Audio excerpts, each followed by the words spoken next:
It's not coming through loud.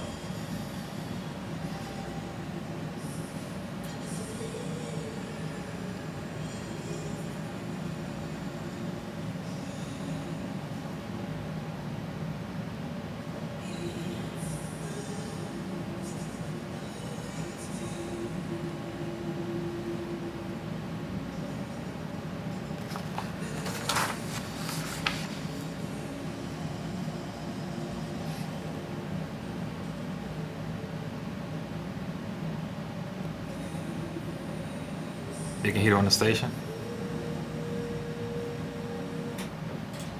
Shalom, shalom, Yisrael, Yehonatan we with you here humbly so what they call the 16th of January 2022. And total to Brother Ron, forgive me that. I tell you, I was asking Gene, you remember Vicky? Everybody knows about BB and CC, but I tell you, I don't really remember Vicky. That's Vicky Winans. And I'm gonna have to start looking at some more of her.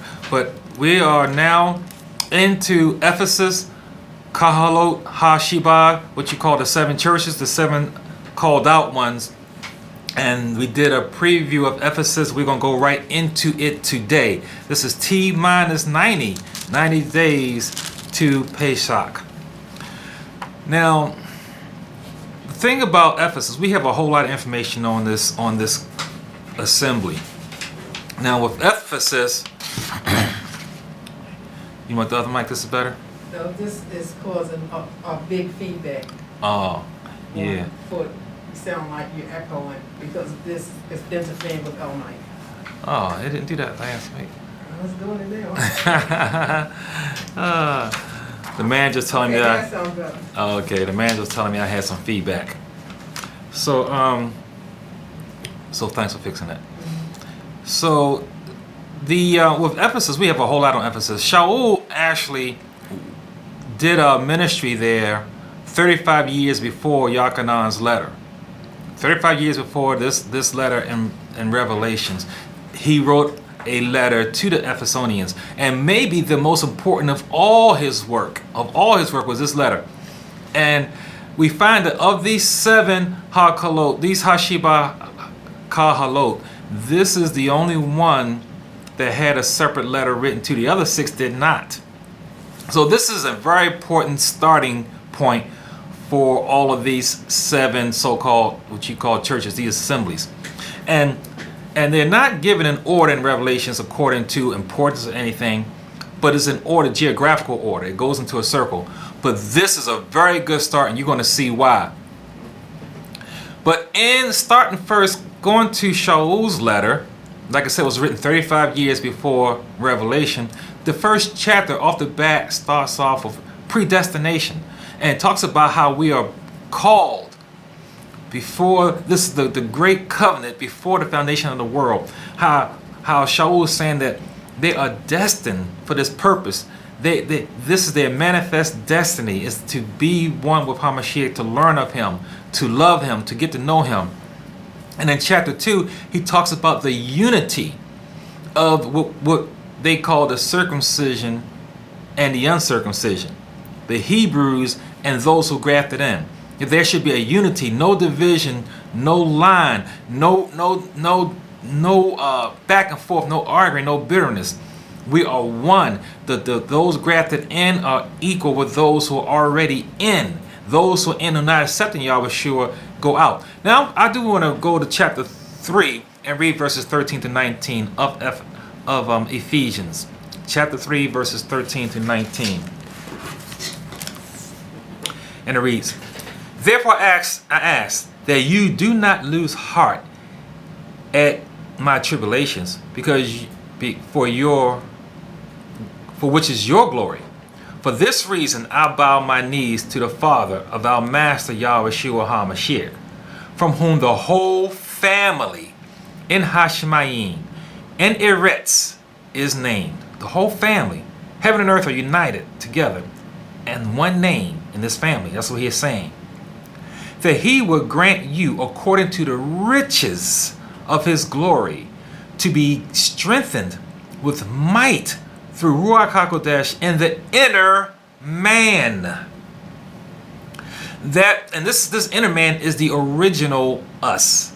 The original us, created from Yahweh without sin. Then verse 17. That HaMashiach may live in your hearts through faith, that you being rooted and grounded in love may be able to comprehend with all the saints, the Kadashim, what is the width and length and depth and height, to know the love of HaMashiach, which passes knowledge, that you may be filled with all the fullness of Yahweh.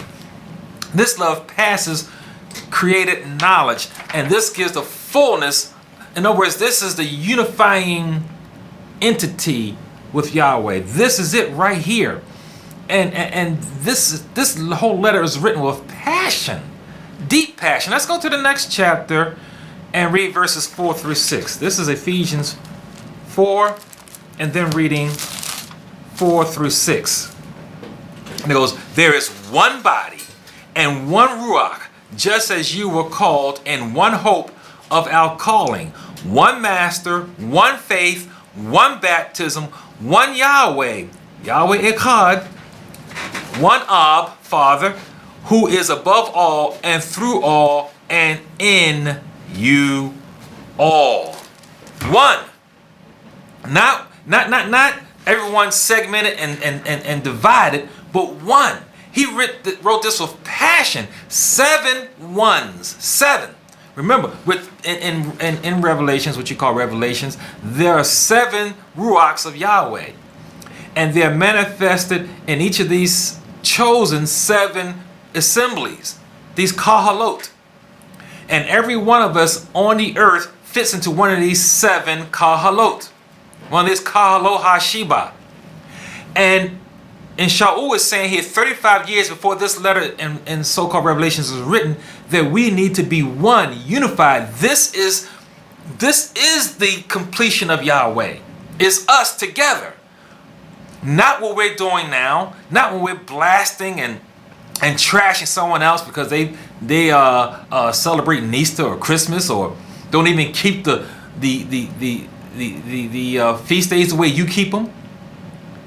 And that's what we're doing now. We're going to find ourselves, those of who are not abiding by this, they're going to find themselves on the outside looking in. In chapter 5 of Ephesians, what Shaul does is he talks about the man and the wife as one unit. He's comparing this relationship with Yahweh, which we get through Yahweh Shua. He's saying everything. He's saying Yahweh Shua, and I've been saying this for years, is the X-Man. Everything goes through him to get to Yahweh, and he compares it like a man and a woman, a husband and a wife. And in chapter 6, he says, therefore, this put on the whole armor. We need to have the whole armor put on for protection and keeping us unified together. This is why Adam went after mother Hawa. He was not deceived. He kept her to be unified with her, but he could not save her. Yahweh had to do that, and he did that, and he's in the process of completing all things. This letter indeed, this Ephesonian letter, was written with great passion. 14 times Shaul uses the word ohab, love. 14 times. Only in the book of Yachanan is love mentioned more times. It's mentioned 20 times. And Yachanan is a far bigger book than this one. What is it, almost 30 chapters? And this one only has 6. Now, 1 John, which is also a small letter, also uses the word love 14 times. Yachanan, we know, is full of passion and love. Shaul doesn't talk about love as much, but he does in 1 Corinthians. We're going to finish off with that. But it shows you how much emotion and drive and energy and passion and pleading that this great man of the Besor had for the Ephesonian assembly to love one another, which is going to unify them in the faith. So let's go ahead and read now, 35 years later, Yachanan's letter to this same group that Shaul spent 2.5 years with, by the way. 2.5 years he ministered to this group. in Revelations 2, 1 through 7, and it reads, and this is Yahweh himself talking. To the Malachim of the called out ones of Ephesus write, these things says he who holds the 7 stars in his right hand, who walks in the middle of the 7 golden lampstands. I know your works, your labor, your patience, and that you cannot bear those who are evil. And you have tested those who say they are apostles and are not, and have found them liars. And you have persevered and have patience and have labored for my name's sake and have not become weary. Nevertheless, I have this against you, that you have left your first love. What? You have left your first love. Remember therefore from where you have fallen, how far you have fallen. Repent and do the first works, or else I will come to you quickly and remove your lampstand from its place, unless you repent. But this you do have, that I hate, that you hate the deeds of the Nicolaitans, which I also hate. He who has an ear, let him hear what Ruach has to say to the called out ones. To him who overcomes, I will give to him the right to eat of the tree of life, which is in the middle of the paradise of Yahweh. Wow. He gave them a lot of kudos of how hard they work and how strong they work and how faithful they have been.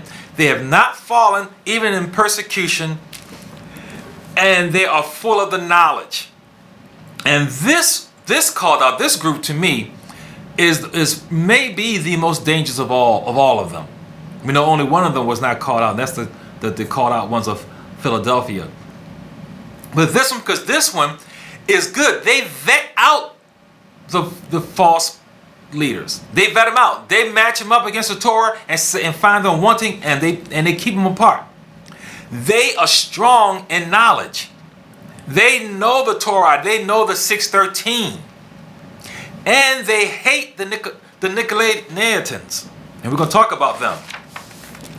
They hate that doctrine. They are strong in the 613. But what did Yahweh say? He himself said out of his own mouth, they have fallen so far away. So far away from who? From him. Yahweh is love. Yahweh is love.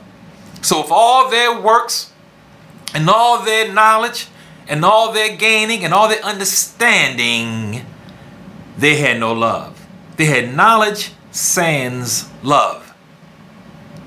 So this is a big strike, because what does it matter? HaSatan has knowledge. There is not a living man born of a woman who has more knowledge of the Bible, of the Torah, of the original word than HaSatan. So it's not knowledge that's going to get you into the kingdom. Knowledge is not enough. You have to have Ohab. You have to have love. Yahweh says this is cause you to fall so far away from me. When you read this Bible, I was listening to a speaker a couple days ago. He said you must use your imagination, not to change the altered word, but to get yourself into this word when you read it. When you read it, and read the book of Ephesians, by the way, it's only 6 chapters. How much time does that take? And read it out aloud, out of your mouth for your ears to hear. And hear the passion in it. Hear the energy and the passion in that letter. And then read the account of the Thessalonians in Revelations 2, 1 through 7. We're going to see that this is the problem with this group is a problem of the heart. Not the problem of the knowledge, but a problem of what they do with the knowledge. What does the knowledge do for them intimately, personally? The very name Ephesus means desirable. The name of the group itself means desirable. Yahweh desires this group. Yet they are the loveless Kodashim. Saints, as you would call them. They are the loveless Kodashim. This letter is written to the loveless ones. And it reminded me immediately when I was reading this of the rich young ruler in the book of Mark 10:17-22. So you can read it to refresh yourself on that memory of it. But the rich young ruler came to Yahweh, and he came to him passionately, fell on his feet.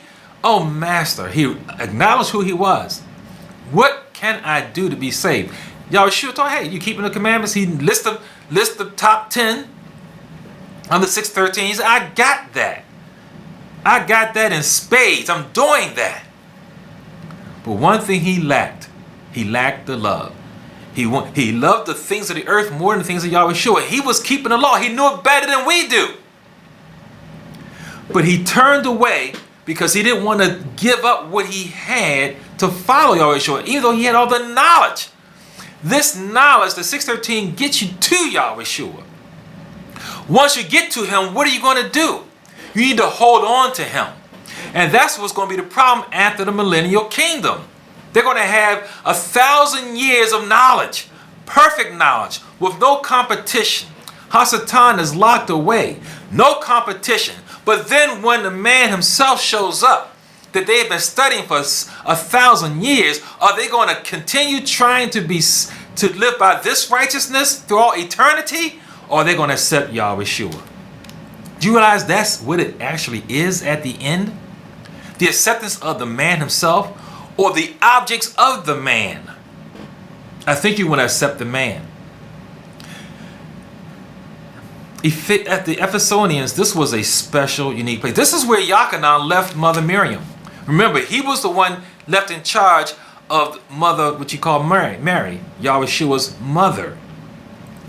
She was left to Yochanan to take care of until her dying days. Once Yochanan was arrested and burned in oil, which he survived, they couldn't try to kill him again, not legally, because he already survived his first death sentence. So they banished him to the island of Patmos.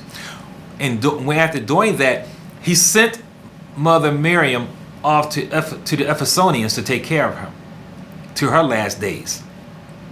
Why there? Because this was a passionate group. And us also was the closest of the assemblies to the island of Patmos, by the way. This is the closest one to the island of Patmos. And he left in good hands. They actually had the mother, the matrix, the womb of the one who birthed the object of their love, the object of their desire. She was living amongst them. Remember, it's the woman's seed that crushed Hasatan's head. And here she is. She lived out her last days with the Ephesian group. And this is while Yochanan was on the island of Patmos, this is an island that's over 3,000 years old by this time. By this time, long and uninhabitable. Now it was an outpost for the harsh prisoners to die there, really. They worked the mine quarries, harsh labor, and then they died there. But a 3,000-year-old island is where he wrote this letter from to the Ephesians, which in itself was a city over 1,000 years old. How old is the country of America? This city of 250,000 souls, by the way, that's huge for that time in history. That's like having a city of millions today. Was 1,000 years old. 1,000 years old, more than 3 times older than this country, which today is modern Turkey. And it was a major port city, and it was a very important place. And they had a very vibrant, rich, loving assembly here, teaching the word of Yahweh and the love of Yahweh. In this very important town. Remember, this is a town that had that building, the temple of Artemis, which the Romans renamed after Diana.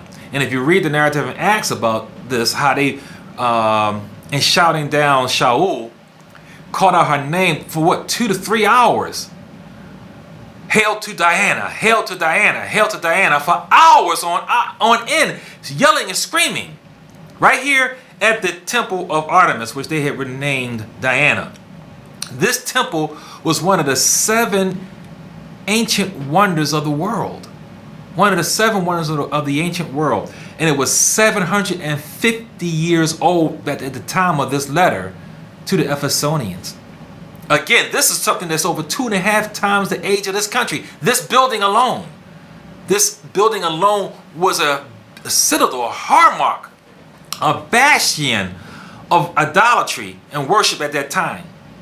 The oldest building, I looked this up, the oldest building in America is about 400 years old. This building was 750 years old. So this is a very important place during this time, this city of Ephesus.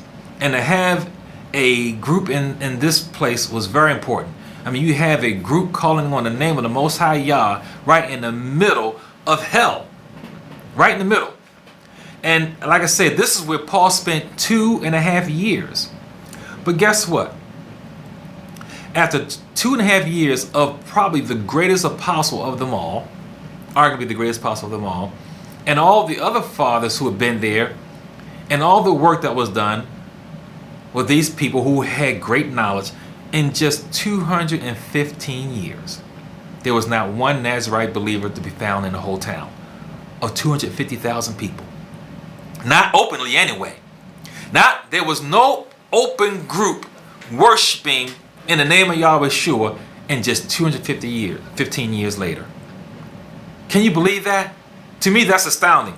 With all the great work that was done in this town, with all the great miracles, having the mother of Yahweh Shua herself in her years there. Shaul spent 2.5 years there. 215 years later, they finally succumbed to the doctrine of the Nicolaitans. Let's look at some of the history of this place. Let's go to Acts 6 and 5. How did this happen? How did this place fall? How did this group fall in just 215 years? Now, if you look at the history of Catholicism, they constantly had letters from the likes of Ignatius and Polycarp and all these early fathers and bastions of strength for the Catholic faith. Finally, they wore them down because this was a stronghold for Yahweh Shua. Obviously, HaSatan sent out his heavy hitters to this place. But how did he start this? Let's go to Acts 6 and 5. And it reads, and this is talking about the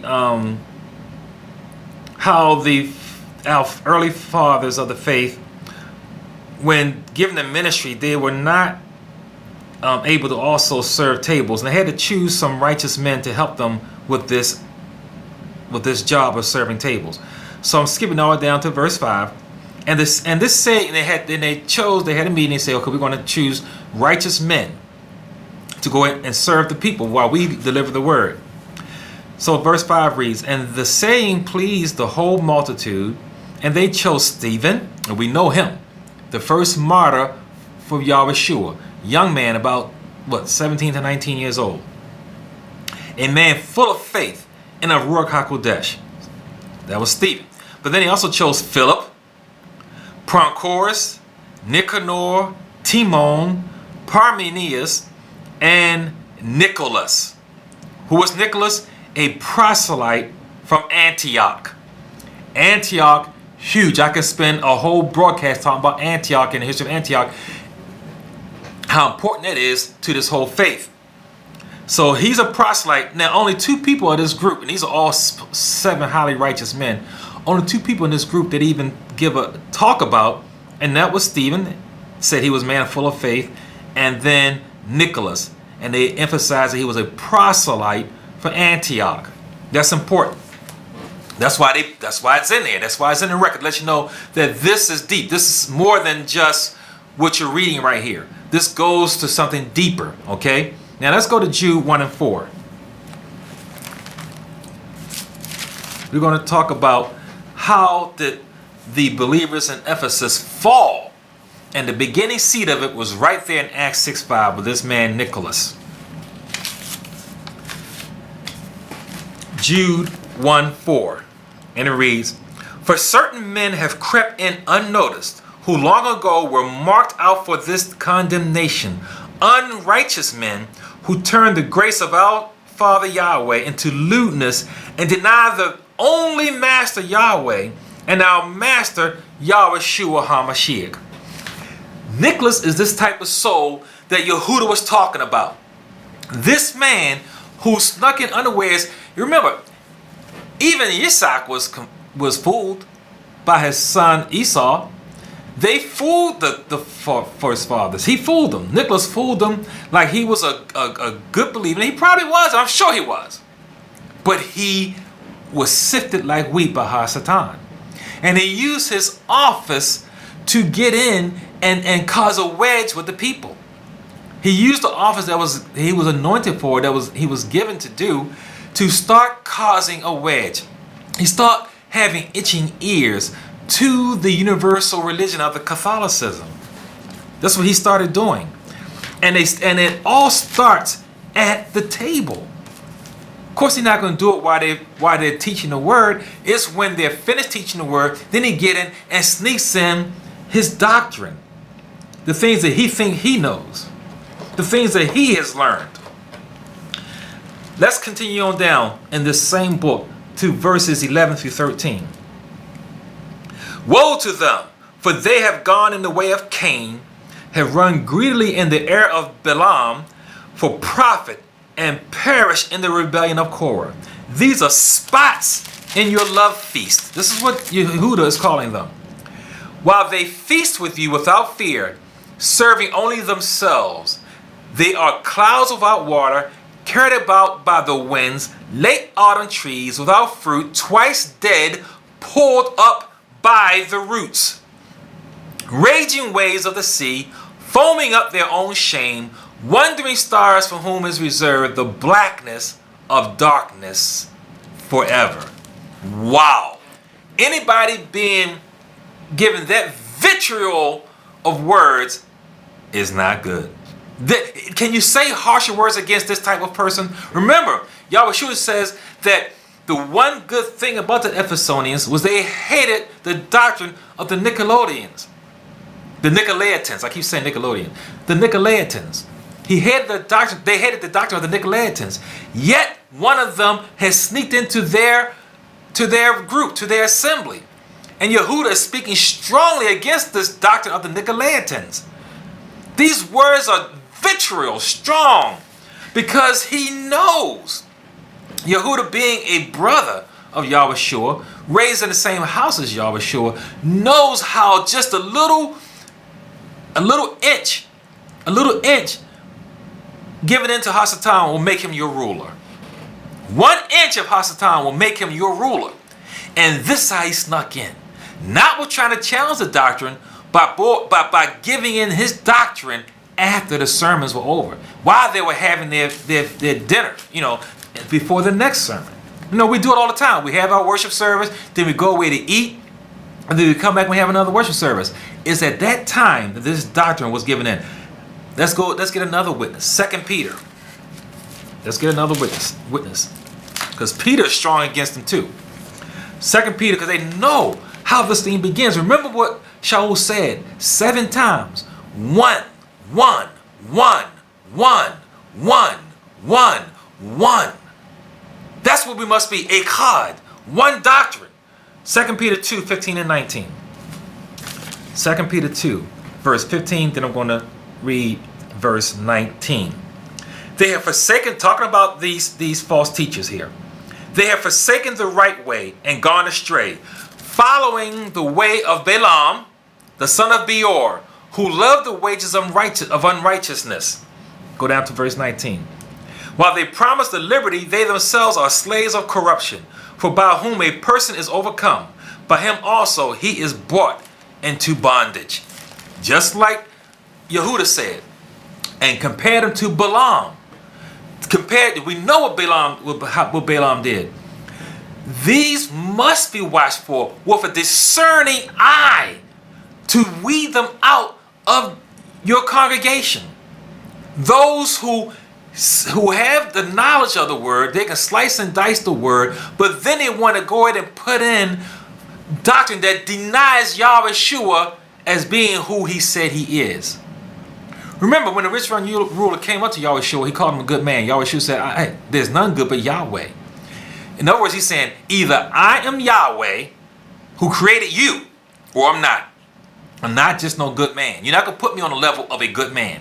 I am the creator. That's what he was telling the rich young ruler. And any ministry you have, if it is not founded on Yahweh Shua, whatever you're talking about does not speak to Yahweh Shua, it is anti-Messianic. And you might not think it's doing well. You got a lot of likes, a lot of followers, and it's doing well. Does not mean that Yahweh Shua co-signs on it. Just because it does not get judged immediately does not mean that it is co-signed by Yahweh Shua. If it's not about him, it is a waste of time. Noah did not talk about nothing else for 120 years but getting to that T-boat, getting to the boat. Jonah did not talk about nothing else but repent. When Yahweh Shua sent off the woman at the well, she did not talk about nothing else but that this was the Messiah. There was nothing else to talk about. The ministries need to stop with all this other stuff and realize that we are in the gas fumes of the last days. But you're not realizing it because you're not having discernment, because we're too caught up in the leaves of life instead of looking at the roots of what's going on. At the root is Hasatan's world, who hates us. And we keep forgetting that because we have jobs to go to, because we have a right to vote. Because you can go ahead and have a social page and have a lot of people follow you, and you think that things are not as bad as they are. Our souls are at stake here. Our souls are at stake. And if this group could fall apart in just 215 years, how about the group that you're with? Because I know groups like this who know the word and don't have a bit of love in them. As soon as you open the door to go in, hate comes out and greets you. But they know their word though. They keep all those feast days. They know that 613, and they preach a strong, hard, and long, and don't have an ounce of love. And they're going to find themselves on the outside. They are like Yehuda said, there are storms without water, twice dead to the root. See, the name Nicholas actually means one who conquers the people. That's what the name means. And remember, Yahweh Shua said they have fallen from their first love, which is Yahweh Shua. And when they fell from him, they fell right into the lap of the one who conquers the people. They finally allowed themselves to be sifted and fallen. They have fallen far, Yahweh Shua says, from where they came from, which was the love of him. That's how they was able to thrive in the shadows of the temple of Artemis. In the thriving, bustling town of 250,000 people, this righteous pearl was in the mud in the middle there, in love. In love. But forgot the one thing. What did Eve have to go up against? One thing. Didn't she have knowledge? Oh, she had knowledge. No, we cannot eat that from the tree. And matter of fact, we can't even touch it. There you go. There you go. Yahweh ain't say nothing about not touching it. Although, why should you touch it? But he didn't say that. So you're going to go, there you go. Add knowledge to your knowledge. And the one thing she was told not to do, she did. The one thing we are called to do today is to love Yahweh and love your neighbor, who is made after the image of Yahweh. We are in the age of man where there's only one thing. Yahweh's image or Hasatan's image. And Hasatan's image looks just like Yahweh's image. That's why it takes Ruach HaKodesh to discern between the two. Don't get caught up in this world's narratives. Nicholas became an apostate and used his position to teach the doctrine of Balaam. And he did it over the table. See, the very thing about Balaam was offering of idols and sexual immorality, blasphemy and fornication. These are the grounds for stoning. This is why Yahweh is going to rain down hailstones, the weight of the menorah, 100-pound hailstones, on those who blaspheme and fornicate. And it all begins with this doctrine of the Nicolaitans. And it's an insidious doctrine that you don't even see coming. The very word Nicola, the root of it means let us eat. Let us eat. This goes to the rub of it. The rub. Romans 16 and 18, Shaul talks about those who live according to their belly. The same in Philippians 3:19. Those who are living their life based on their belly. Is that what many of us out there doing now? Many so-called Hebrews? They're going to make decisions such as, what's going on now? What's the big story now? Is the COVID and the shots based on keeping a job. So you mean your employer is the one who feeds you. People have all kinds of opinions or even facts on the mark of the beast. But here's one thing that's not arguable. The bottom line about the mark of the beast is that if you go along with it, you're still able to buy and sell. In other words, if you go along with the mark of the beast, you're still able to live your life. And living your life means continue to go on and do all the things you did, for instance, before COVID. Fly where you want to fly to, go to what game, the stadium, wherever you want to go to a restaurant. You can still buy and sell, keep your job. But those who refuse the mark of the beast are limited. They're not able to live their lives. If you don't bow down to the idol, you get lopped off. You're not allowed to join in on the reindeer games unless you accept the mark of the beast. That means, are you going to live by your belly or not? Is Yahweh your provider or not? That's what it boils down to. And this doctrine of the Nicolaitans is just that. It doesn't look like that in the beginning. It's insidious. It's small like a mustard seed. And it grows to a huge tree, so much so that just 215 years later, this group, this assembly, was dust. It was gone. Because they didn't hold on to their first love. The Hebrew word equivalent to the Greek word Nicholas is Balaam. Nicholas means ones who conquers the people. Balaam means the master over the people. This is the people being conquered by the doctrine that's not of Yahweh. Not holding on to the doctrine of Yahweh. Numbers 22, 30, 31, and 8. You can read about the whole thing. We know we read about Balaam. We know about what he did. He was not able to curse the people. When Yahweh blesses something, it cannot be cursed. So what he did was he went through the back door. We know going through the back door ain't good. Going through the back door is not proper. If you guys are going through some other way, then you're a thief or a robber. That's what Yahweh Shua said. If you come in any kind of way at him, other than the front door, you are a thief or a robber. So what he did was he subverted our families by having us curse ourselves. And do we not still do that? The N word, the B word, wear it with pride, and we out there social media blasting our brother, blasting our sister. We're cursing ourselves using lashon hara, the evil tongue, the tongue of evil and wickedness against ourselves, cursing ourselves because Satan cannot get to us. We have to curse ourselves. Once you curse yourself, then you erode. The family's eroded, the foundation is taken from under you, and you crash, and it's a mighty thunderous crash. And this is what the doctrine of the Nicolaitans did. It's the same doctrine as the doctrine of Balaam. Satan had it work in the Old Testament, and he used it again to work in the New Testament. And he used it against the Ephesians, who was a bastion of strength, and fell apart to the doctrine of the Nicolaitans, a loveless doctrine. And this, to show you how, remember, it talks about the 7 ruachs of Yahweh Shua.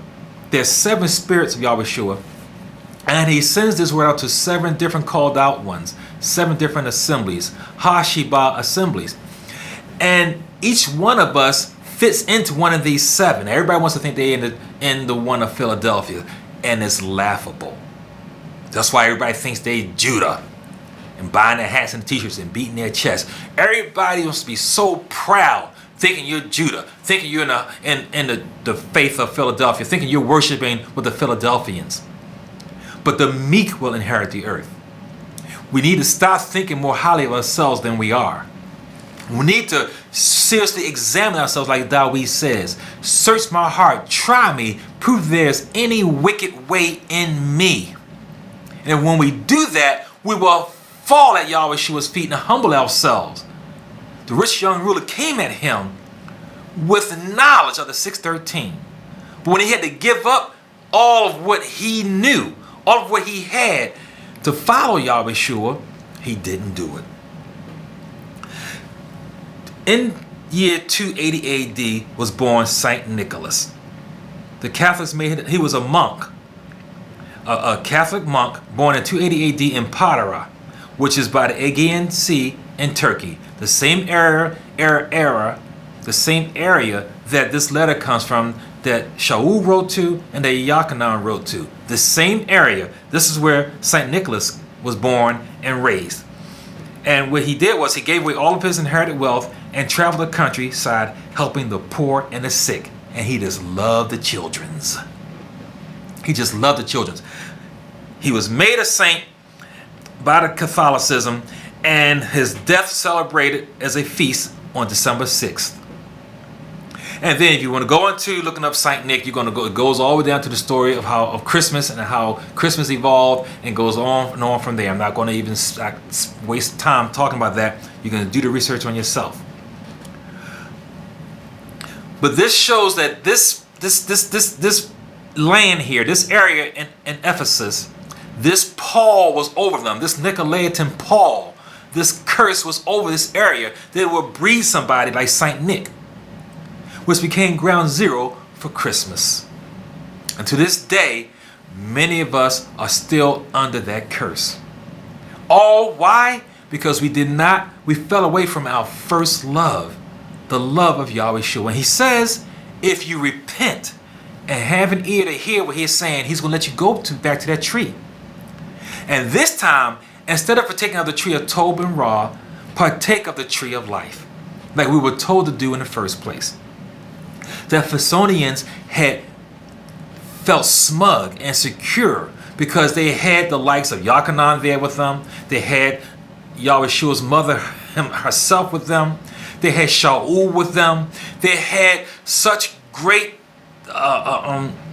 wealth of knowledge and education that many rich were amongst their believers. They had a thriving port city. They had good jobs. They were doing well. They knew so much. And they fell away. They took their groom for granted. They took him for granted. Do you take him for granted? And Shaul compared this group as a husband and a wife. Do you take your husband for granted? Do you take your wife for granted? Do you still love them as you did when you first said, I do? Let's go to 1 Corinthians 13. Because as much kudos as Yahweh gave these group, it was not good ultimately, because they eventually fell to the Nicolaitan doctrine, and they fell because they didn't have this. 1 Corinthians 13, we know it well, the love chapter. Though I speak with the tongues of men and of the Malachim, but have not Ohab, which you call love, I have become sounding brass or a clanging cymbal. You know what that is? That means you're noise. You're a bunch of noise. A dissonant, ear-shattering, hurting, noxious noise. If you go about in your ministry with no love, no Ohab. And though I have the gift of prophecy, I understand all mysteries and all knowledge, and though I have all faith so that I could remove mountains, but have not love, I am nothing. And though I bestow all my goods to feed the poor, isn't that what Saint Nicholas did? Old Saint Nick. And though I give my body to be burned, isn't that how Polycarp died? Or some of these first century Catholic fathers, second century Catholic fathers, let themselves be burned.